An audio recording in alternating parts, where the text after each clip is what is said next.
Bâtir sa fortune dans sa vingtaine peut sembler une mission impossible. Des salaires dérisoires, des coûts importants reliés aux études, une vie sociale à entretenir, le prix exorbitant d'une première maison. La bonne nouvelle, c'est qu'il y a moyen de s'en sortir et même de s'enrichir rapidement si vous adoptez les bonnes habitudes financières. Le contraire est également vrai. Il est impossible de faire de progrès notables si vous cultivez de mauvaises habitudes de dépenses et enchaînez les dettes. C'est d'ailleurs pourquoi des célébrités millionnaires, acteurs et athlètes de tout genre font constamment faillite malgré les millions qu'ils gagnent chaque année. Si vous ne gérez pas bien votre argent lorsque vous en avez peu, qu'est-ce qui changera lorsque vous en aurez beaucoup? Parlez à tous ces malheureux de la loterie ayant gagné un gros lot pour finalement se retrouver à la rue quelques années plus tard. Non, pour réussir financièrement, il est primordial d'établir de bonnes habitudes financières, et le plus tôt sera le mieux. Alors avant de commencer, assurez-vous de vous abonner à la chaîne pour ne manquer aucune de mes vidéos et de laisser un pouce bleu si vous avez appris quelque chose aujourd'hui. Et bonne écoute! Investir le plus tôt possible.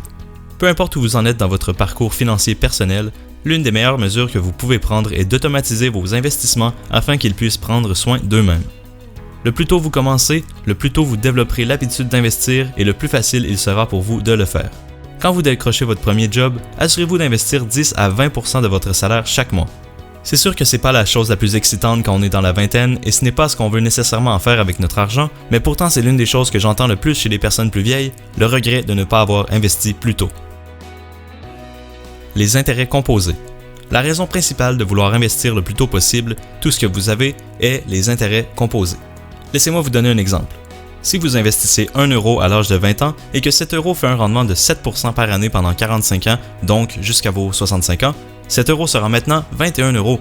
Mais si vous attendez 10 ans de plus avant d'investir, soit à 30 ans, cet euro sera seulement 10 euros. Quand ce concept clique dans votre tête, c'est là que vous réalisez l'importance d'investir chaque euro qui rentre dans vos poches.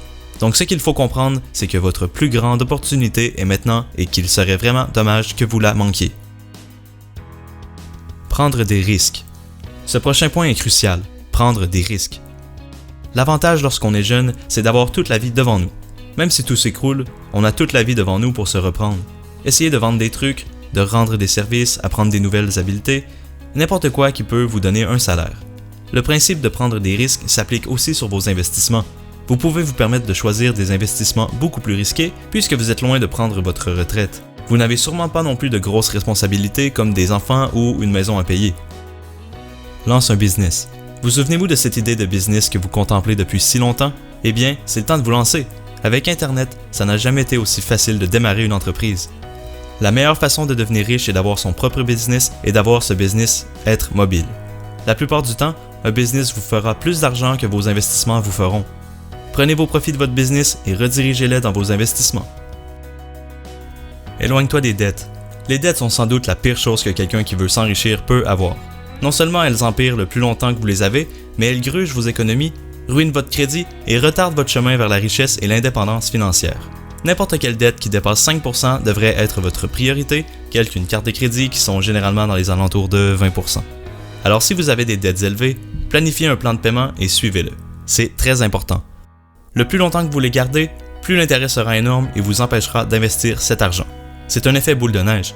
Si vous avez des problèmes de dépensier avec vos cartes de crédit, essayez de les cacher ou de les laisser chez quelqu'un de confiance, donc vous ne pourrez pas dépenser à chaque fois que vous en avez le goût. Ne pas augmenter son niveau de vie. Quand vous obtenez une augmentation de salaire, c'est très tentant d'aller renouveler sa garde-robe ou encore d'améliorer des choses qui sont déjà fonctionnelles. Si vous voulez atteindre l'indépendance financière ou encore simplement réduire la pression sur vos finances, vous devrez vous demander si remplacer des meubles ou des articles encore bons en vaut vraiment la peine. Ces petites améliorations continuelles s'empilent et vous gardent prisonnier de votre emploi à 40 heures par semaine pour le reste de vos jours. La meilleure façon de ne pas augmenter son niveau de vie est de se créer un budget et de le respecter. Allouez un montant préétabli pour la nourriture, pour les sorties et pour les petits plaisirs de la vie. Essayez de ne pas vous priver, mais en étant raisonnable. Alors comme à l'habitude, si vous avez des conseils qui n'ont pas été mentionnés dans cette vidéo, assurez-vous de les laisser en commentaire. Merci d'avoir écouté cette vidéo. N'oubliez pas de vous abonner à la chaîne pour ne manquer aucun contenu lié à l'accès au succès.